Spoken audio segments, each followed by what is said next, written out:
যুগে যুগে ওসমান হাদিরা ঘরে ঘরে জন্মায় না, ওসমান হাদিরা জেলায় জেলায় জন্মায় না, প্রতি বছর জন্মায় না। কিন্তু এরা আমাদের যুবকদের জন্য শিক্ষা, আমাদের সবার জন্য শিক্ষা, অনুপ্রেরণা, কিভাবে ক্ষুদ্র গণ্ডির ঊর্ধ্বে উঠতে হয়, কিভাবে ক্ষুদ্র চিন্তার বাইরে যেতে হয়, কিভাবে ভয়ের কালচারাল সংস্কৃতির দেয়ালকে, প্রাচীরকে ভেঙে দিতে হয়। এটা শেখানোর মতো মানুষ ঘরে ঘরে হয় না। মুসলমানের সম্মান নিহিত আছে দুইটা জিনিসের মধ্যে: এক, মৃত্যুর ভয়কে জয় করা; দুই, দুনিয়ার মোহের ঊর্ধ্বে উঠা। বেঁচে থেকে কি হবে? বেঁচে থেকে কতকাল বাঁচতে পারবো? 1000 বছর তো বাঁচতে পারবো না, মরতে তো হবেই। তাহলে সে মৃত্যুটা কেন গৌরবের মৃত্যু হবে না? সে মৃত্যুটা কেন সার্থক মৃত্যু হবে না? সে মৃত্যু কেন হাজার হাজার তরুণকে উজ্জীবিত করবে না? সে মৃত্যু কেন বহু মানুষের বিবেককে খুলে দিবে না? সে মৃত্যু কেন অন্যকে অনুপ্রাণিত করবে না? এই মৃত্যু কেমন মৃত্যু যে মৃত্যু আমার একজন ভীরু মানুষের মতো মৃত্যু হবে? আমি পলায়ন পর হয়ে মৃত্যু কেন বরণ করব? এই মৃত্যুর ভিতরে কি সার্থকতা আছে? এই মৃত্যু তো সবাই বরণ করে, গরু ছাগলেরও তো মৃত্যু হয়। আমি মানুষ, আমি প্রাণী, আমি মুসলিম, আমি আল্লাহর নবীর উম্মত, আমি বড় বড় সাহাবীদের অনুসারী, অতএব আমার মৃত্যু তো অন্য 10 জনের মৃত্যু মতো হতে পারে না। আমি একজন আদর্শবাদী মুসলিম হতে হয়। আমার চোখে মুখে থাকবে দুনিয়া জয় করার স্বপ্ন, আমার চোখে মুখে থাকবে অন্যায়ের বিরুদ্ধে কথা বলার স্বপ্ন, মাজলুম মানুষের পক্ষে কথা বলার স্বপ্ন, অন্যায় অনাচারের বিরুদ্ধে কথা বলার স্বপ্ন। এটা যদি চোখে না থাকে, এই পুরুষত্বের দাম কি? এই মনুষ্যত্বের দাম কি? এই মুসলমানিত্বের দাম কি? এই তথাকথিত ঈমানের পরিচয় নামে অভিনয় করার দাম কি? কোরআনে হাকিমে আমাদেরকে আমাদের রব আল্লাহ সুবহানাহু ওয়া তাআলা যত আদেশ করেছেন, যত নির্দেশ করেছেন, এর মধ্যে যে কয়েকটি নির্দেশকে বারবার বিভিন্নভাবে ঘুরিয়ে ফিরিয়ে আমাদেরকে আল্লাহ তাআলা বিশেষভাবে নির্দেশ করেছেন, সতর্ক করেছেন, সে বিষয়গুলোর অন্যতম হলো ইনসাফ প্রতিষ্ঠা করা। কোরআনে কারিমে ইনসাফ এ বিষয়টিকে কোথাও আদল, কোথাও কিসত, কোথাও অন্য কোনো শব্দ দ্বারা আল্লাহ তাআলা আখ্যায়িত করেছেন, এবং এই ইনসাফ সংশ্লিষ্ট নির্দেশনা কোরআনে কারিমে কমপক্ষে 30 বারেরও বেশি আল্লাহ তাআলা আমাদেরকে দিয়েছেন। আল্লাহ সুবহানাহু ওয়া তাআলা ইরশাদ করেছেন, ওয়াকুনু কাওয়ামিনা বিল কিসত শুহাদাআ লিল্লাহ ওয়ালাউ আলা আনফুসিকুম। ঈমানদারদের বৈশিষ্ট্য এটি। আল্লাহ তাআলা নির্দেশ করেছেন মুমিনদেরকে যে আমরা যেন ইনসাফ প্রতিষ্ঠাকারী হই, আমরা যেন ন্যায় এবং ন্যায্যতার পক্ষে সব সময় থাকি এবং সেটাকে সমাজে প্রতিষ্ঠিত করে ছাড়ি। এমনকি ন্যায় বা ইনসাফ প্রতিষ্ঠা করতে গিয়ে যদি নিজের বিরুদ্ধেও যায়, আমার গোষ্ঠীর বিরুদ্ধেও যায়, আমি একজন আলিম, কোনো আলিম অন্যায় করেছেন, আমি একজন মুসলিম, কোনো মুসলিম অন্যায় করেছেন, আমি কোনো একটা দলকে অনুসরণ করি, সে দলের মানুষজন অন্যায় করেছেন, নিজেদের বিরুদ্ধে গেলেও যেন আমরা ইনসাফের কথা বলি, আমরা যেন কখনো ইনসাফ থেকে বিচ্ছিত না হই, এই পরিষ্কার নির্দেশনা আল্লাহ তাআলা আমাদেরকে দিয়েছেন। আল্লাহ সুবহানাহু ওয়া তাআলা অন্য আয়াতে বলেছেন, ওয়ালা ইয়াজরিমান্নাকুম শানআনু কওমিন আলা আল্লা তা'দিলু ই'দিলু হুয়া আকরাবু লিত-তাকওয়া। যদি তোমার কোনো শত্রু, ভিন্ন মতাবলম্বী, তোমার মতের বিরুদ্ধের কোনো মানুষও যদি কোনো ইনসাফ এর হকদার হয়, তার ব্যাপারেও যদি তোমার কোনো অবস্থান নিতে হয়, খবরদার ব্যক্তিগত, আদর্শগত বা যে কোনো ধরনের শত্রুতার কারণে কোনো ব্যক্তির প্রতি তোমার দ্বারা যেন জুলুম না হয়। ইনসাফের কথা সবার বেলায় বলতে হবে, শত্রুর বেলায়ও। এমনকি ইনসাফের কথা বলতে গেলে যদি নিজের বিরুদ্ধেও যায়, নিজের বাবার বিরুদ্ধেও যায়, ভাইয়ের বিরুদ্ধেও যায়, তাহলেও এই সততার পরিচয় দিতে হবে। এটা হলো ঈমানের দাবি। দুঃখজনক হলেও সত্য, আজ আমরা যারা নিজেদেরকে ঈমানদার বা মুসলমান বলে পরিচয় দিতে প্রাউড ফিল করি, গর্ববোধ করি, আমরা বেশিরভাগ মানুষ এই জায়গায় আমরা আমাদের সততার পরিচয় দিতে পারি না। এই জায়গায় এসে আমাদের পা পিছলে যায়, এই জায়গায় এসে আমরা আমাদের ন্যায়নিষ্ঠতার জায়গা থেকে আমরা সরে যাই। অথচ আল্লাহ রাব্বুল আলামিনের কাছে প্রিয় পাত্র হওয়ার প্রয়োজনে, আখিরাতে নাজাতের প্রয়োজনে শুধু আমাদেরকে নামাজ পড়লে হবে না, নামাজের পাশাপাশি আমার সামগ্রিক জীবনে ইনসাফ সর্বত্র আমাকে প্রতিষ্ঠা করার সংগ্রাম, প্রচেষ্টা, এটা অব্যাহত রাখতে হবে। আমি যদি জুলুম করি, আমি যদি জুলুমের সমর্থক হই, আমি যদি জুলুমকে সহনীয় বিষয়ে পরিণত করি, আমি যদি জুলুমের ব্যাপারে সোচ্চার না হই, আমি যদি আমার ন্যূনতম দায়িত্বটুকুও পালন না করি, তো আল্লাহ রাব্বুল আলামিন আমাদেরকে সতর্ক করেছেন। আল্লাহ বলেছেন, ওয়ালা তারকানু ইলাল্লাযীনা যালামু ফাতামাসসাকুমুন নার।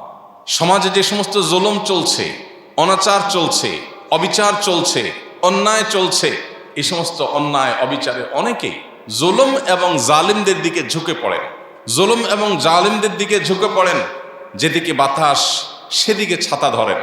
লম্বা একটা সময় আমরা দেখেছি আমাদের দেশে ধর্মকর্ম পালন করা এটাকে বাঁকা চোখে দেখা হতো। পশ্চিমারা যে ইসলামোফোবিয়া সমাজে সৃষ্টি করেছে, তৈরি করেছে, সেটার প্রভাবে আমাদের দেশেও শিক্ষা প্রতিষ্ঠানে, সরকারি বেসরকারি প্রতিষ্ঠানে, সমাজে সর্বত্র বিভিন্ন ক্ষেত্রে দায় টুপি পরা মানুষ, সৎ নেককার মানুষ, তাদেরকে পর্যন্ত কোণঠাসা করে রাখা হতো এবং মনে করা হতো এটাই স্বাভাবিক। নামাজি কালামে মানুষও এই জিনিসগুলোকে মেনে নিয়েছিল অনেকটা। হ্যাঁ, কিছু সংখ্যক মানুষ হয়তো অন্যায়ের বিরুদ্ধে চেষ্টা করেছেন লড়াই করবার। তো আল্লাহ রাব্বুল আলামিন সে বিষয়ে বলেছেন, ওয়ালা তারকানু ইলাল্লাযীনা যালামু ফাতামাসসাকুমুন নার।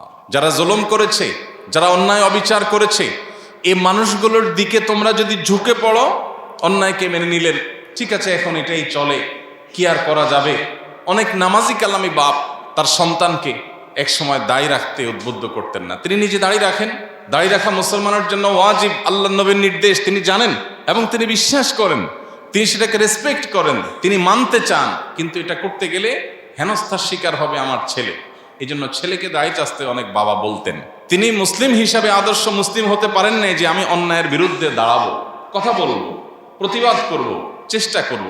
বেশিরভাগ মানুষ আমরা এরকম। হ্যাঁ, কিছু মানুষ, কিছু আল্লাহর বান্দা সব সময় অন্যায়ের বিরুদ্ধে সাধ্য অনুযায়ী লড়ে গেছে। তো আয়াত বলছে যারা জুলুম করে তাদের দিকে যদি তোমরা ঝুঁকে পড়ো দলীয় আনুগত্যের কারণে, অথবা ইমানের দুর্বলতার কারণে, অথবা মৃত্যু ভীতির যে সংস্কৃতি, এই সংস্কৃতির কারণে তোমরা যদি চাচা আপনা জান বাঁচাও এই মানসিকতা লালন করে জালিমদের দিকে ঝুঁকে পড়ো, ফাতামাসসাকুমুন নার, মনে রাখবে জাহান্নামের আগুন তোমাদেরকে স্পর্শ করবেই করবে। মাদাল্লাকুম মিন দুনিল্লাহি মিন আউলিয়া, আল্লাহ ছাড়া কোনো অভিভাবক সাহায্যকারী সেদিন তোমরা পাবে না। সুম্মা লা তুনসারুন, এবং কেউ তোমাদের সাহায্যকারী হবে না, কেউ সাহায্য করবে না। আবু সাঈদ খুদরী রাদিয়াল্লাহু তাআলা আনহুর একটা প্রসিদ্ধ হাদিস আমরা অনেকে বারবার শুনেছি। তিনি বলেছেন, নবী করিম সাল্লাল্লাহু আলাইহি ওয়াসাল্লাম ইরশাদ করেছেন, আফদালুল জিহাদে কালিমাতু আদলিন ইনদা সুলতানিন জায়ের, সবচেয়ে উত্তম জিহাদ হলো অন্যায় অনাচারকারী শাসক ক্ষমতাধর মানুষের সামনে ন্যায় এবং ইনসাফের কথা বলা। এটা আজ সমাজ থেকে হারিয়ে গেছে। আমরা প্রত্যেকটা মানুষ এখন সেলফিশ, আমরা প্রত্যেকটা মানুষ, এমনকি ধার্মিক মানুষও আছেন অনেকে তাহাজ্জুদ গুজার, কিন্তু তিনি আত্মকেন্দ্রিক, তিনি স্বার্থপর, তিনি নিজের যান বাঁচানোতে বিশ্বাস। শহুরে জীবনে এটা তো আরো ভয়ঙ্কর। চোখের সামনে খুন হচ্ছে, যার যাচ্ছে সে বুঝুক, আমি আমার যান বাঁচায় চলে যাই, আমি ওই ঝামেলায় যেতে চাই না। বেশিরভাগ মানুষ আমরা এই মেন্টালিটির। চোখের সামনে ছিনতাই হচ্ছে, 5 জন মানুষ একটু জোরে ধমক দিলেই ছিনতাইকারী পালায় যায়, কিন্তু ওখানে গিয়ে আমি যদি কোনো ঝামেলায় পড়ি, আমি আমার যান বাঁচাই। আমরা ভোর রাতে অনেকে উঠে তাহাজ্জুদের নামাজ পড়ি, অনেক বড় ফজিলতপূর্ণ কাজ। শীতের বিরুদ্ধে সংগ্রাম করে তাহাজ্জুদ পড়া 4টিখানি কথা না, সবার কপালে নসিব হয় না। অনেকে কষ্ট করে ক্ষুধার্ত থেকে নফল রোজা রাখি আমরা, এটাও অনেক কষ্টসাধ্য কাজ। অনেকে নিজের প্রাণের অনেক পছন্দের জিনিসপত্র আল্লাহর রাহে দান করেন, অনেক কষ্ট করে কামাই করা, উপার্জন করা অর্থ করি আমরা আল্লাহর রাস্তায় দান করি, এটাও কষ্টের কাজ। কিন্তু সেই মানুষগুলো আমরা অন্যায় অনাচারের বিরুদ্ধে দাঁড়ানো, কথা বলা, ভূমিকা রাখা, এটাও যে একটা ইবাদতের কাজ। কোন কোন ক্ষেত্রে আমার ওই তাহাজ্জুদের চাইতে বেশি ফজিলতের বিষয়, আমার দানের চাইতে বেশি সওয়াবের বিষয়, আমার অন্যান্য ইবাদতের চাইতেও আল্লাহকে বেশি সন্তুষ্ট করবে এমন বিষয়, এটা আমরা ঘুণাক্ষরেও মনে রাখি না, বরং ভুলে গেছি। কালচারটাই এমনভাবে প্রতিষ্ঠিত হয়েছে, ভোগবাদী এই পৃথিবী আমাদেরকে এমন শিক্ষা দিয়েছে যে আমাদেরকে ভয়ের সংস্কৃতি ধারণ করতে হবে, লালন করতে হবে, নিজের জীবন বাঁচাতে হবে। জীবন বাঁচায় যদ্দূর সম্ভব দূর করলাম। আর বেশিরভাগ ক্ষেত্রে অন্যায় অনাচার এগুলোর বিরুদ্ধাচরণ, ইনসাফ এর পক্ষে কথা বলা, অবস্থান নেওয়া, এই বিষয়গুলোকে আমরা ভুলে গেছি। অথচ নবী করিম সাল্লাল্লাহু আলাইহি সাল্লামের সে হাদিস আমাদের কার না জানা। আমরা কে এই হাদিসটি না শুনেছি, যে হাদিসটিতে নবীজি বলেছেন, মান রাআ মিনকুম মুনকারান ফালইয়ুগাইয়িরহু বিয়াদিহি, তোমাদের কেউ যদি কোনো অন্যায় দেখে, সে যেন তার হাত দিয়ে সে অন্যায়কে পরিবর্তন করে দেয়। আর যদি সেটা করতে সক্ষম না হয়, তাহলে সে যেন তার মুখ দ্বারা অন্যায়ের বিরুদ্ধে বলে, সফটলি, নম্রতার সাথে, কোমলতার সাথেও যেন অন্যায়ের বিরুদ্ধে বলে। আর যদি সেটাও করতে না পারে, অন্তত অন্তর থেকে এই অন্যায় পরিবর্তন করবার চিন্তা, সংকল্প, পরিকল্পনা, নিয়ত, এর প্রতি ঘৃণা, এগুলো যেন অন্তত লালন করে। এটুকু হলো ইমানের সর্বনিম্ন স্তর। আর যদি এটুকুও না হয়, আপনার সমাজে অনাচার হচ্ছে, আপনার ব্রুটা পর্যন্ত ভাঁজ হচ্ছে না, কপালে ভাঁজ হচ্ছে না, অন্যায় হচ্ছে, আপনি সেটার বিরুদ্ধে কথা বলা তো দূরের কথা, আপনার মধ্যে কোনো হিতাহিত জ্ঞানটুকু পর্যন্ত নেই, আপনি আপনার নিজেকে নিয়ে ব্যস্ত, তাহলে নিজেকে মুসলিম বা ইমানদার হিসাবে দাবি করবার কোনো নৈতিক অধিকার আমাদের নাই। আজ দুঃখজনক বাস্তবতা হলো আমরা বেশিরভাগ মানুষ এই কাতারের মুসল্লি। আমরা নামাজ পড়ি কিন্তু অসৎ কাজে বাধা প্রদান আমরা করি না। আমরা প্রত্যেকটা মানুষ যদি অন্যায়ের বিরুদ্ধে সোচ্চার হতাম, কোনো জালেম মাথা ছাড়া দিয়ে দাঁড়াতে পারতো না, কোনো আধিপত্যবাদীরা আমাদেরকে গোলাম বানিয়ে রাখতে পারতো না।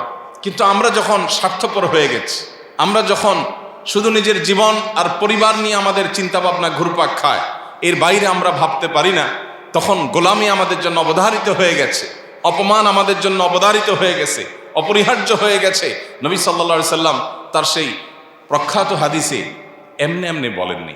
একটা সময় আসবে যে সমস্ত জাতিগোষ্ঠীরা, সমস্ত সম্প্রদায়, অন্য ধর্মের মানুষেরা, মানুষ যেভাবে খাবারের টেবিলে বসে চারপাশে ভাগযোগ করে ছিঁড়ে ফুড়ে খায়, তোমাদের মুসলিম জাতিকে সেভাবে ছিঁড়ে ফুড়ে খাবে। কখনো তোমাদেরকে জঙ্গি তকমা দিবে, কখনো তোমাদেরকে মৌলবাদী তকমা দিবে, কখনো তোমাদেরকে বিভিন্ন দেশবিরোধী তকমা দিবে। এগুলো দিয়ে দিয়ে তোমাদেরকে দুর্বল করবে, কোণঠাসা করবে এবং তোমাদেরকে শেষ করবে, ধ্বংস করবে। নিজেদের মধ্যে গ্রুপিং সৃষ্টি করে, মতবিরোধ সৃষ্টি করে, তোমাদের মধ্যে মতভিন্নতা সৃষ্টি করে তোমাদেরকে লাগিয়ে দিবে এবং মুসলমানদের মধ্যে একটা অংশ আরেক অংশের ব্যাপারে দ্বিধাগ্রস্ত হয়ে পড়বে। এরকম যে জটিল অবস্থায় তৈরি হবে, অন্য সম্প্রদায়ের মানুষরা তোমাদেরকে ভোগের বস্তুতে পরিণত করবে, তোমাদেরকে ভেঙে চড়ে খাবে। কেউ কাশ্মীর নিবে, কেউ ইরাক নিবে, কেউ সিরিয়া নিবে, কেউ আফগানিস্তান নিবে, কেউ আফ্রিকা নিবে। ভাগযোগ করে সবাই তোমাদেরকে যখন লুটপাট করে খাবে, এমন একটা সময় আসবে। নবীজিকে সাহাবীরা বলেছেন, ইয়া রাসূলুল্লাহ আবি কিল্লাতি নাহনু ইয়াউমাইদিন, সেদিন কি আমাদের সংখ্যা অনেক অল্প হবে, সেজন্য দুরবস্থা হবে? নবীজি বলেছেন, না, বাল আনতুম ইয়াউমাইদিন কাসীর, বরং সেদিন তোমাদের সংখ্যা হবে অনেক। দুনিয়াতে কোটি কোটি মুসলমান থাকবে। ওয়ালাকিন্নাকুম গুসাউন কাগুসাইস সাইল, কিন্তু বানের পানির উপরে খড়কুটা যেরকম ভেসে যায়, তোমরা সেরকম খড়কুটার মতো হবে। তোমরা আদর্শহীন মুসলিম হবে, নামে মুসলমান ধারণ করবে, নামাজ পড়াটাকেই শুধু ইসলাম বানিয়ে নিবে, অন্যায়ের বিরুদ্ধে কথা বলাকে তোমরা কোনো ভালো বিষয় মনে করবে না। নবীজি বলেছিলেন সেদিন তোমাদের এই পরিণতির দুটি কারণ থাকে, এক হুব্বুদ দুনিয়া, দুই কারাহিয়াতুল মউত। তোমাদের মধ্যে দুনিয়ার মোহ অনেক বেশি হয়ে যাবে। দুনিয়ার মোহ যখন বেশি হয়ে যাবে, তখন আমার ফ্যামিলি, আমার বাচ্চা কাচ্চা, আমার বাপ ভাই, আমার নিজের, আমার ব্যবসা বাণিজ্য, আমার ক্যারিয়ার, তোমার চিন্তা শুধু এই চক্রের মধ্যে ঘুরপাক খাবে। এই চক্রকে ভেদ করে তুমি জান্নাত পর্যন্ত দেখতে পাওয়া, আখিরাত পর্যন্ত দেখতে পাওয়া, রবের সন্তুষ্টি অর্জন করা, সার্থক মানুষ হয়ে যাওয়া, এই মানসিকতা তোমাদের মধ্যে থাকবে না। ক্ষুদ্র চিন্তার মধ্যে তোমরা সীমাবদ্ধ থাকবে। এটা মুসলমানের পরিচয় নয়। মুসলমান সে মানুষ যে আবু বকর ওমরের সন্তান, খালিদ ইবনে ওয়ালিদের সন্তান, ওমর আবু বকরের ওসমানের সন্তান, আলী রাদিয়াল্লাহু তাআলা আনহুর আদর্শের সন্তান, মুহাম্মদ সাল্লাল্লাহু আলাইহি সাল্লামের রুহানি সন্তান। সে মুসলমান তো সামান্য শুধু ফ্যামিলির চিন্তা, কয়টা টাকা পয়সার চিন্তা, একটু লাক্সারিয়াস লাইফ লিড করার চিন্তা, একটু ভোগের চিন্তা করবে না। এটা তো পশু পাখিরাও করে, প্রাণীরাও করে। মানুষের মনুষ্যত্ব, ইমানদারের সার্থকতাই হলো তার জীবনকে অন্যায়ের বিরুদ্ধে সর্বোচ্চ সোচ্চার রেখে আল্লাহর রাহে নিজের জীবনকে নজরানা হিসাবে পেশ করতে পারা। এটাই তো মুসলমানের সার্থকতা। যেদিন তোমাদের মধ্যে দুনিয়ার মোহ পেয়ে বসবে, তোমরা ক্ষুদ্র গণ্ডির বাইরে আসতে পারবে না। তোমাদের যেদিন মৃত্যু ভয় তোমাদেরকে ঝেঁকে বসবে, জান বাঁচাবার জন্য শুধুমাত্র চিন্তা করবে, আমি এখানে গেলে আমার জান যাবে, আমি আমার জান বাঁচাই, আমি নিজে ভালো থাকি। এই চিন্তা যখন আসবে, অপমান, অপদস্থ, লাঞ্ছনা এবং আগ্রাসন এটা তোমাদের জন্য অপরিহার্য হয়ে যাবে, অবধারিত হয়ে যাবে। নবী করিম সাল্লাল্লাহু আলাইহি সাল্লামের এই হাদিস যেন আজ আমাদের সামনে জ্বলন্ত উদাহরণ। আজ প্রত্যেকটা মুসলমান আমরা নামাজ পড়তে রাজি আছি, রোজা করতে রাখতে রাজি আছি, দান সাদাকা করতে রাজি আছি, সুবহানাল্লাহ আলহামদুলিল্লাহ পড়তে রাজি আছি, তাসবিহাত পড়তে আমরা রাজি আছি। এগুলো ভালো কাজ, কোনো সন্দেহ নেই। কিন্তু আমরা অন্যায়ের বিরুদ্ধে কথা বলতে গিয়ে যদি রিস্ক নিতে হয়, সেই রিস্ক নিতে আমরা রাজি না। সময় তো ভাইরা আমার, অথচ নবী করিম সাল্লাল্লাহু আলাইহি সাল্লাম বলেছেন, মান কুতিলা দুনা দামিহি ফাহুয়া শাহীদ, মান কুতিলা দুনা মালিহি ফাহুয়া শাহীদ। যে ব্যক্তি প্রতিরোধ করতে গিয়ে, অধিকার রক্ষা করতে গিয়ে, অন্যায়ের বিরুদ্ধাচরণ করতে গিয়ে মারা যায়, সে শহীদের মর্যাদা পায়। ভাইরা আমার, আমাদের দেশের প্রেক্ষাপটে দীর্ঘদিন পর্যন্ত একটা ন্যারেটিভ প্রতিষ্ঠা হয়েছিল। সেটি হলো বিপ্লবী মানসিকতা মানেই হলো যারা ইসলাম গায়ে মাখায় না, এই মানুষগুলোকে বিপ্লবী মোড়ে আমরা দেখতে পেতাম। অথচ মুসলমান হলো সবচেয়ে বড় বিপ্লবী, অন্যায়ের বিরুদ্ধে, অনাচারের বিরুদ্ধে, আধিপত্যবাদের বিরুদ্ধে। এই ভারতবর্ষ থেকে আধিপত্যবাদীদের, সাম্রাজ্যবাদীদের খেদাও আন্দোলনে কি ভূমিকা ছিল মুসলিমদের, ওলামা একরামের নেতৃত্ব ছিল, আমরা সেই ইতিহাস ভুলে গেছি। প্রিয় ভাইরা আমার, সময় এসেছে আমাদেরকে নতুন করে ভাববার, আল্লাহ রাব্বুল আলামিনের রাহে নিজের জীবনকে কোরবান করার জন্য মানসিকভাবে প্রস্তুত হওয়ার। আল্লাহ আমাদের সবাইকে তৌফিক দান করুন। ইমানদার কখনো স্বার্থপর হতে পারে না, ইমানদার কখনো সীমাবদ্ধ গণ্ডির মধ্যে চিন্তা করতে পারে না, বরং এটা অতিক্রম করতে পারা ইমানদারের সার্থকতা। মুহতারাম হাজিরিন, আজ বড় বেশি প্রয়োজন সেই সাহাবায়ে কেরামের চেতনার। নবী সাল্লাল্লাহু আলাইহি সাল্লাম যে চিত্র অঙ্কন করেছেন মুসলমানের, সেই চিত্রের বাস্তব উদাহরণ হতে পারে এরকম কিছু মুসলমানের।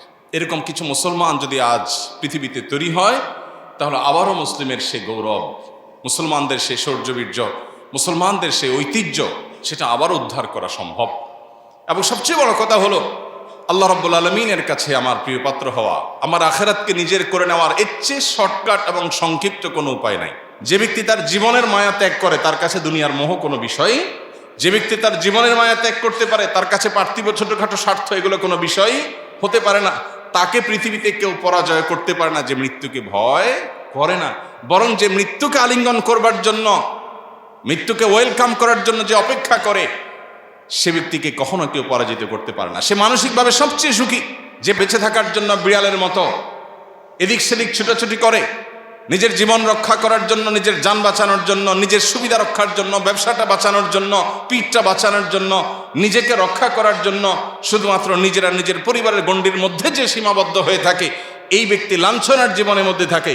সে হয়তো হালুয়া রুটি খেয়ে বেঁচে থাকে, সে হয়তো ভালো দিনাতিপাত করে, কিন্তু মানসিকভাবে সে কখনো একজন স্বাধীন, একজন বিজয়ী মানুষের মানসিকতা নিয়ে ধারণ করতে পারে না, জীবন লালন করতে পারে না। সম্মানিত উপস্থিতি, আল্লাহ তাআলা কোরআনে কারিমে আমাদেরকে বারবার করে বিষয়গুলো সতর্ক করেছেন, সাবধান করেছেন। এই জন্য আমাদের কোরআন বারবার পড়া উচিত। কোরআনের প্রতিটা পৃষ্ঠার প্রতিটা লাইন আমাদের জীবনে গুরুত্বপূর্ণ পরিবর্তন আনতে ভূমিকা রাখে। আমরা যদি কোরআন পড়ি, কোরআন বোঝার চেষ্টা করি, কোরআনের প্রত্যেকটা শব্দ হরফ থেকে পাওয়া বার্তা যদি আমাদের জীবন ধারণ করতে পারি, শুধু আখিরাত নয়, দুনিয়ার জীবন আমাদের সোনার জীবনে পরিণত হবে ইনশাআল্লাহ। আজকের পৃথিবী সফলতার যে সংজ্ঞা দাঁড় করিয়েছে, আজকের পৃথিবী সার্থকতার যে সংজ্ঞা দাঁড় করিয়েছে, যে ডেফিনিশন স্থির করে দিয়েছে, এটাকে বদলে দিয়েছে কোরআন, এটাকে পরিবর্তন করে দিয়েছে কোরআন। ভোগের মধ্যে নয়, ত্যাগের মধ্যেই সার্থকতা। বিড়ালের মতো শুধুমাত্র যান বাঁচানোর চিন্তা করার মধ্যেই কোনো সফলতা নয়, সুখ নয়। সুখ প্রকৃত অর্থে রিস্ক নিয়ে জীবন বাজি রেখে অন্যায়ের বিরুদ্ধে কথা বলার মধ্যেই নিহিত আছে। সে জীবনে জীবন, যে জীবন বাঘের মতো অল্প সময় বেঁচে থাকে, বিড়ালের মতো বছরকে বছর যুগ যুগ ধরে বেঁচে থাকার নাম জীবন না, এটার নাম লাঞ্ছনা, এটার নাম অপমান। যে অপমান শুধু আখিরাতেই হবে না, এই অপমান দুনিয়াতেই হবে, আমাদের চোখের সামনে আমরা দেখতে পাচ্ছি। মুহতারাম হাজিরিন, আল্লাহ রাব্বুল আলামিন বলেছেন, কুল্লু নাফসিন যায়িকাতুল মাউত। প্রতিটা প্রাণীকে মৃত্যু স্বাদ আস্বাদন করতে হবে, প্রতিটা প্রাণীকে মারা যেতে হবে। কোনো প্রাণী মৃত্যুর স্বাদ আস্বাদন করা ছাড়া পৃথিবী থেকে যেতে পারবে না, বা আজীবন পৃথিবীতে টিকে থাকতে পারবে না। মৃত্যু যখন অবধারিত, তাহলে বীরের মতো মৃত্যু, সার্থকতার মৃত্যু, অন্যায়ের বিরুদ্ধে অবস্থান নিতে গিয়ে মৃত্যু, এর চাইতে সফলতা, এর চেয়ে সার্থকতা আর কি হতে পারে? আল্লাহ রাব্বুল আলামিন আমাদের সবাইকে শাহাদাতের তামান্না অন্তরে লালন করার তৌফিক দান করুন। শাহাদাত তো অনেক পরের বিষয়। আমরা যদি আমাদের সমাজে প্রচলিত অনাচারগুলোর বিরুদ্ধে অন্তত চিন্তা ভাবনা শুরু করি, সব জায়গায় হয়তো আমাকে বৈপ্লবিক ভূমিকা রাখতে হবে না, আমি যদি অন্তত নাহি আনিল মুনকার, অসৎ কাজে বাধা প্রদান করার এই কাজটা শুরুটাও করতে পারি, তাহলেও আমি একজন মুমিন হিসাবে, ইমানদার হিসাবে এটা আমার সার্থকতার বিষয় হবে। আল্লাহ সুবহানাহু ওয়া তাআলা আমাদেরকে বড় বেশি ভালোবাসেন।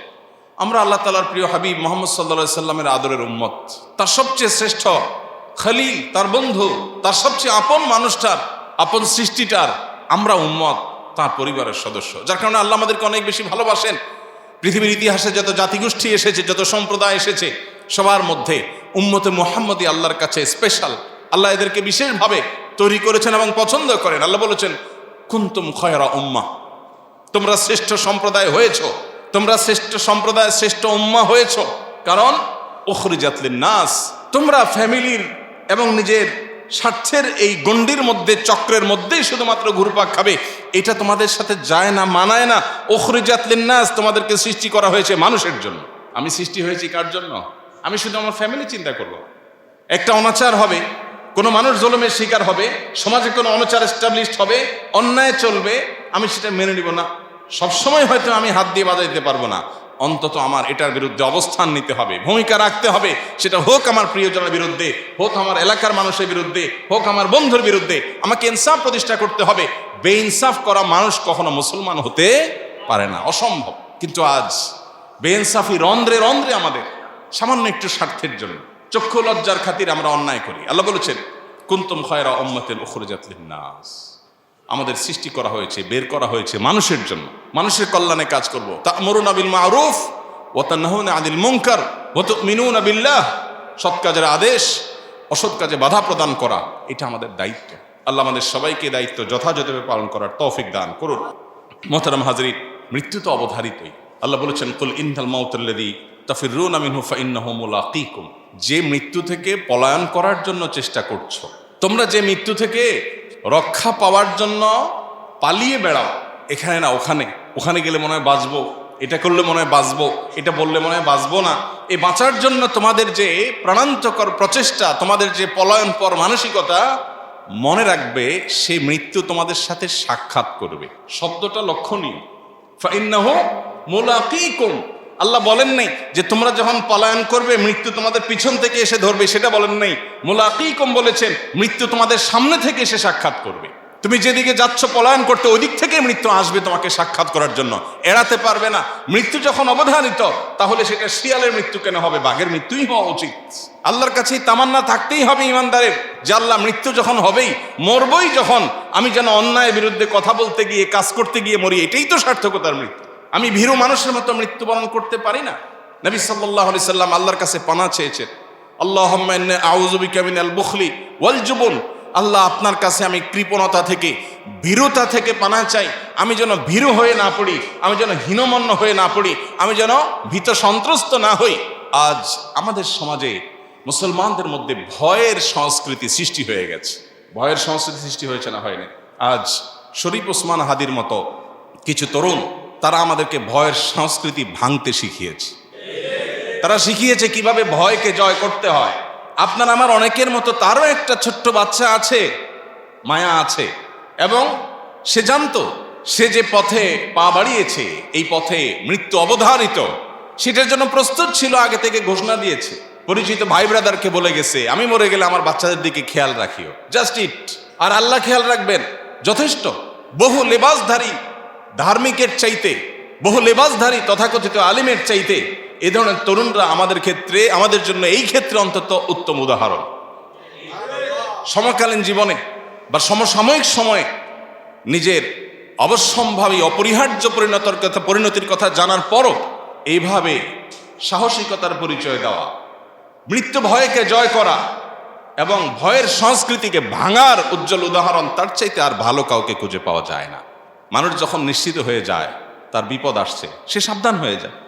সাবধান সেও ছিল, কিন্তু অনেকে আছেন সাবধানতা নয় বরং গা বাঁচানোর চেষ্টা করে। ঠিক আছে, যান বাঁচতে তো বহুত কিছু করতে পারবো, আরে যান বাঁচায় রেখে কি করবো যে জান দিয়ে কিছু করতে পারবো না? জানটা বেঁচে থাকাটা কি জন্য? আল্লাহকে সন্তুষ্ট করার জন্য, আল্লাহকে খুশি করার জন্য। আল্লাহ রাব্বুল আলামিন আমাদেরকে এখান থেকে শিক্ষা গ্রহণ করার তৌফিক দান করুন। আজকে আমাদের যে তরুণ সমাজ আছে, তরুণ সমাজের বড় অংশকে ভোগবাদী পৃথিবী শুধু ভোগ শিখিয়েছে। এখন তারুণ্যের বড় অংশ তারা খেলাধুলা দেখে এবং সেখানে কোনো খেলোয়াড়ের গোল দেওয়া দেখে সে উজ্জীবিত হয়ে যায়, সে উত্তেজিত হয়ে যায়। তার পছন্দের দল হেরে যাওয়া দেখে সে মুষড়ে পড়ে, ভেঙে পড়ে, মন খারাপ করে, সে চোখের পানি ফেলে দেয়, কেঁদে দেয়। মুসলমানের সন্তান, সে জানে না এটা তার পরিচয় না, এটা তার সার্থকতা না। সে সাম্রাজ্যবাদীদের, সে আধিপত্যবাদীদের, সে পৃথিবীর মাস্তানদের টুলে পরিণত হয়েছে। তারা তাকে ব্যবহার করছে, ক্রীড়ানক বানিয়েছে। আজ কোন মুসলিম তরুণ সে সকল বাধার প্রাচীর ডিঙিয়ে, সকল প্রটোকল ভেঙে দিয়ে সে যদি কোনো খেলার মাঠে দর্শক গ্যালারি থেকে একবারে মাঠে গিয়ে খেলোয়াড়কে জড়িয়ে ধরে, মনে করা হয় বাহ, সে কি জয় করেছে। অথচ মুসলমান তো খালিদ ইবনে ওয়ালিদের সন্তান, ওমর আবু বকরের সন্তান, ওসমান আলীর সন্তান, আব্দুল্লাহ ইবনে ওমরের সন্তান, রিদওয়ানুল্লাহি তাআলা আলাইহিম আজমাইন। তারা আমাদেরকে শিখিয়েছেন কিভাবে ইনসাফের জন্য সংগ্রাম করতে হয়, লড়াই করতে হয়, পৃথিবীর মানুষকে সত্যের পথে আনবার জন্য লড়াই করতে হয়, কিভাবে নিজের ভোগবাদিতাকে পায়ের নিচে পিষ্ট করতে হয়, এই শিক্ষা তারা দিয়ে গেছেন। এই জন্য পৃথিবীকে তারা শাসন করেছে, পৃথিবী তাদের পায়ের নিচে এসেছে। কারণ মুসলমানের সম্মান নিহিত আছে দুইটা জিনিসের মধ্যে: এক, মৃত্যুর ভয়কে জয় করা; দুই, দুনিয়ার মোহের ঊর্ধ্বে ওঠা। বেঁচে থেকে কি হবে? বেঁচে থেকে কতকাল বাঁচতে পারবো? 1000 বছর তো বাঁচতে পারবো না, মরতে তো হবেই। তাহলে সে মৃত্যুটা কেন গৌরবের মৃত্যু হবে না? সে মৃত্যুটা কেন সার্থক মৃত্যু হবে না? সে মৃত্যু কেন হাজার হাজার তরুণকে উজ্জীবিত করবে না? সে মৃত্যু কেন বহু মানুষের বিবেককে খুলে দিবে না? সে মৃত্যু কেন অন্যকে অনুপ্রাণিত করবে না? এই মৃত্যু কেমন মৃত্যু, যে মৃত্যু আমার একজন ভীরু মানুষের মতো মৃত্যু হবে? আমি পলায়ন পর হয়ে মৃত্যু কেন বরণ করব? এই মৃত্যুর ভিতরে কি সার্থকতা আছে? এই মৃত্যু তো সবাই বরণ করে, গরু ছাগলেরও তো মৃত্যু হয়। আমি মানুষ, আমি প্রাণী, আমি মুসলিম, আমি আল্লাহ নবীর উম্মত, আমি বড় বড় সাহাবীদের অনুসারী। অতএব আমার মৃত্যু তো অন্য 10 জনের মৃত্যু মতো হতে পারে না। আমি একজন আদর্শবাদী মুসলিম হতে হয়। আমার চোখের মুখে থাকবে স্বপ্ন, আমার চোখে মুখে থাকবে দুনিয়া জয় করার স্বপ্ন, আমার চোখে মুখে থাকবে অন্যায়ের বিরুদ্ধে কথা বলার স্বপ্ন, মাজলুম মানুষের পক্ষে কথা বলার স্বপ্ন, অন্যায় অনাচারের বিরুদ্ধে কথা বলার স্বপ্ন। এটা যদি চোখে না থাকে, এই পুরুষত্বের দাম কি? এই মনুষ্যত্বের দাম কি? এই মুসলমানিত্বের দাম কি? এই তথাকথিত ঈমানের পরিচয় নামে অভিনয় করার দাম কি? প্রিয় ভাইরা আমার, আল্লাহ রাব্বুল আলামিন আমাকে, আপনাকে, আমাদের সবাইকে এই যে দুনিয়ার মোহ আর মৃত্যু ভীতি, এই দুইটা জিনিসকে জয় করার তৌফিক দান করুন। আমাদের যাবতীয় সম্মান, আমাদের যাবতীয় ঐতিহ্য, আমাদের যাবতীয় মর্যাদা, এই দুটি বিষয়কে জয় করার মধ্যে নিহিত আছে। আল্লাহ রাব্বুল আলামিন ওসমান হাদিকে শাহাদাতের সর্বোচ্চ মাকাম দান করেন। নবী করিম সাল্লাল্লাহু আলাইহি সাল্লাম বলেছেন, মান আহাব্বা লিকা আল্লাহ আহাব্বাল্লাহু লিকাআহ। যে ব্যক্তি আল্লাহর সঙ্গে সাক্ষাৎ করাকে পছন্দ করে, যে আল্লাহর সাথে দেখা করার জন্য অপেক্ষমান থাকে, যে কখন মৃত্যু হবে আর আল্লাহর সাথে সাক্ষাৎ হবে, নবীজির সাথে সাক্ষাৎ হবে, জান্নাতে যেতে পারবে, এই আকুলতা যার অন্তরে লালন করে, স্বয়ং আল্লাহ তার সঙ্গে সাক্ষাৎ করাকে পছন্দ করেন। স্বয়ং আল্লাহ তার সাক্ষাতের প্রত্যাশী বা সাক্ষাৎ ভালোবাসেন, পছন্দ করেন। কত সার্থকতার জীবন! নবী করিম সাল্লাল্লাহু আলাইহি সাল্লামের জীবনের শেষ মুহূর্তে যখন তার দুনিয়া থেকে বিদায় নেওয়ার সময় ক্ষণ ঘনিয়ে এসেছিল, তখন তিনি বলেছিলেন, আর রফিক আল আলা, আর রফিক আল আলা, অর্থাৎ মহান বন্ধুর সান্নিধ্য আমি আশা করছি, কামনা করছি, চাই, প্রত্যাশা করছি। পিপাসা আল্লাহর সঙ্গে সাক্ষাতের, তৃষ্ণা আল্লাহর সঙ্গে দেখা হওয়ার। সে মৃত্যু কত সার্থকতার মৃত্যু! আর ভীত মানুষের মৃত্যু, বাঁচতে চাই, মরতে চাই না, এটা তো আখিরাতে বিশ্বাসী, জান্নাতে বিশ্বাসী কোনো মানুষের স্বভাব নয়। আমরা বেশিরভাগ মানুষ এই কাতারে, আমরা গায়ে গতরে মুসলমান, দাবিতে মুসলমান, ইবাদতে আচারে মুসলমান, কিন্তু ভেতর থেকে মুসলমান হয়ে উঠতে পারিনি, ভেতর থেকে মুমিন হয়ে উঠতে পারিনি, আমার অন্তরকে মুসলমান বানাতে পারিনি, আমার নিজেকে ইমানদার বানাতে পারিনি। যদি পারতাম তাহলে মৃত্যু আমার সবচেয়ে প্রিয় জিনিস হতো, কারণ মৃত্যুর পরেই আমার জান্নাত অপেক্ষা করছে। মৃত্যু আমার সবচেয়ে প্রিয় জিনিস হতো, কারণ তারপরে আমার নবীর সাথে সাক্ষাতের সুযোগ তৈরি হবে। মৃত্যু আমার সবচেয়ে প্রিয় জিনিস হতো, কারণ তারপরেই আমার জান্নাতে যাওয়ার পথ সুগম হবে। হাউজে কাউসার আমি পাবো, নবী রাসূলদের সাথে সাক্ষাৎ আমি পাবো, স্বয়ং আল্লাহর সাথে আমি সাক্ষাৎ পাবো। আল্লাহ আমাদের সবাইকে সে মানসিকতা লালন করার তৌফিক দান। আল্লাহ রাব্বুল আলামিন কোরআনে হাকিমে বলেছেন, ওয়ালা তাহসাবান্নাল্লাযীনা কুতিলু ফী সাবিলিল্লাহ আমওয়াতা। যারা আল্লাহর রাহে মৃত্যুবরণ করেছেন, সে মানুষগুলোকে তোমরা মৃত মনে করো না, সে মানুষগুলোকে তোমরা মৃত মনে করো না। বাল আহইয়াউন ইনদা রাব্বিহিম ইরযাকুন। বরং তারা তাদের রবের কাছে জীবিত। তোমাদের কাছে মনে হতে পারে তার দেহ থেমে গেছে, তার হার্টবিট বন্ধ হয়ে গেছে। সে মৃত নিথর দেহের একজন মানুষ মনে হতে পারে, রবের কাছে তারা জীবিত, রবের সাথে সাক্ষাৎ শুরু হয়ে গেছে এবং তারা আল্লাহর কাছ থেকে রিজিক পাওয়া শুরু করে দিয়েছে। সার্থক সে জীবন, সফল সে জীবন। আল্লাহ রাব্বুল আলামিন আমাদের তারুণ্যকে ভোগবাদী দুনিয়ার এই যে মোহনীয় হাতছানি, এটাকে জয় করবার তৌফিক দান করুন। আমার তরুণ বন্ধুরা, আমার যুবক ভাইয়েরা, আজ পশ্চিমা দুনিয়া, আজ অমুসলিমদের যে সংস্কৃতি আর কৃষ্টি কালচার, এটার প্রভাবে আমরা প্রভাবিত হয়ে আমাদের কাছে ভোগ, মোজ মাস্তি এটাই জীবনে পরিণত হয়ে গেছে। আল্লাহর কসম, ভোগ আর মোজ মাস্তির জীবন জীবন নয়, এই জীবন উপভোগ্য নয়। এটা খুবই সামান্য সময়ের সীমিত আনন্দ আপনাকে দিতে পারে, চূড়ান্তভাবে মৃত্যুর পরের সময় অপেক্ষা করতে হবে না, জীবনেই আপনাকে কুরে কুরে শেষ করবে। আপনি একটা সময় উপলব্ধি করতে পারবেন আমার জীবনের আসলে লক্ষ্যটা কি। ভোগ উপভোগ তো খুব সামান্য সময়ের, পছন্দনীয় খাবার খাচ্ছেন, এটা গলার নিচে নামার আগ পর্যন্ত উপভোগের বিষয়, এরপরে আর উপভোগের কোনো বিষয় নয়। সো এটা কোনো জীবন না। জীবন হলো সংগ্রামের জীবন, জীবন হলো ন্যায়নিষ্ঠতার জীবন, জীবন হলো আল্লাহর দাসত্বের জীবন, জীবন হলো আল্লাহর গোলামের জীবন, জীবন হলো প্রকৃত অর্থে আল্লাহর সামনে নিজেকে সঁপে দেওয়ার জীবন। জীবন হলো ত্যাগের নাম, জীবন ভোগের নাম না। জীবন হলো স্যাক্রিফাইসের নাম, জীবন উপভোগের নাম না। জীবন শুধুমাত্র বস্তুবাদের নাম না, জীবন হলো আখিরাত মুখিতার নাম। আল্লাহ আমাদের সবাইকে সেই জীবন লালন করার তৌফিক দান করুন। যুগে যুগে ওসমান হাদিরা ঘরে ঘরে জন্মায়, ওসমান হাদিরা জেলায় জেলায় জন্মায় না, প্রতি বছর জন্মায় না, কিন্তু এরা আমাদের যুবকদের জন্য শিক্ষা, আমাদের সবার জন্য শিক্ষা, অনুপ্রেরণা। কিভাবে ক্ষুদ্র গণ্ডির ঊর্ধ্বে উঠতে হয়, কিভাবে ক্ষুদ্র চিন্তার বাইরে যেতে হয়, কিভাবে ভয়ের কালচারাল সংস্কৃতির দেয়ালকে প্রাচীরকে ভেঙে দিতে হয়, এটা শেখানোর মতো মানুষ ঘরে ঘরে হয় না। আল্লাহ তাআলা আমাদেরকে শিক্ষা গ্রহণের তৌফিক দান করুন। আল্লাহুম্মা আহসিন খাতিমানা ওয়া আওয়াকিবানা। আল্লাহ আমাদের মৃত্যু, আমাদের শেষ পরিণতিটা যেন ভালো হয়, সুন্দর হয়, সার্থক হয়, আমাদের জন্য সেটা যেন আনন্দের হয়, তৃপ্তির হয়, সেটা যেন আমাদের দুনিয়াতেও মর্যাদার হয়, আখিরাতেও যেন আমাদের রবের সন্তুষ্টির কারণ হয়। আল্লাহ আমাদের সবাইকে সেই তৌফিক দান করুন।